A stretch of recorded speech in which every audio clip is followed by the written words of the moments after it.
É importante lembrar que a Bíblia não deixa Deus de fora de acontecimentos malignos, vamos dizer assim. Vamos pensar tanto em mal no sentido de catástrofes, de doenças, que a gente chama de mal físico, sofrimentos em geral, quanto de pecados, que são males morais, né?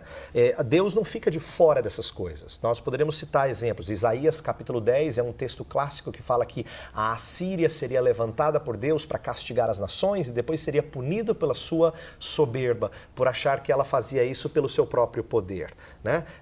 Eu falei da história de Pedro, Jesus Cristo antecipando o pecado de Pedro, dizendo que iria acontecer.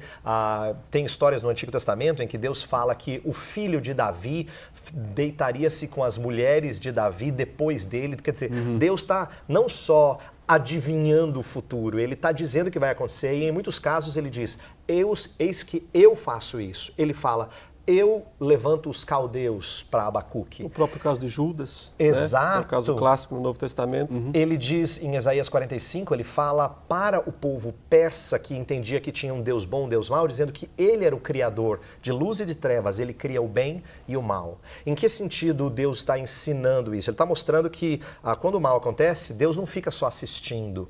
Então, a maioria dos crentes tem uma saída para essa questão, dizendo, não, Deus permite, né? Ele é soberano, mas ele permite. Como se fosse só a Deus assistindo. Deus permitir alivia a responsabilidade dele nessa questão do mal? A questão é o seguinte, não só não alivia, como não corresponde com o registro bíblico. Não estou dizendo que a palavra permissão não possa ser usada de maneira qualificada, mas que ela não explica o porquê que Deus se coloca à frente de acontecimentos assim.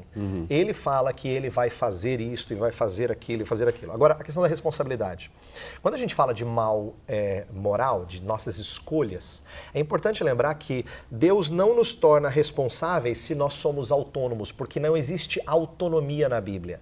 Não existe liberdade que seja totalmente separada do controle de Deus. Deus não é soberano só sobre algumas coisas, mas não sobre minhas escolhas. Deus é soberano sobre tudo, inclusive minhas escolhas. Então, a Bíblia nunca postula qualquer tipo de autonomia. Porém, ela fala que nós somos responsáveis porque nós sempre agimos em conformidade com nossas escolhas.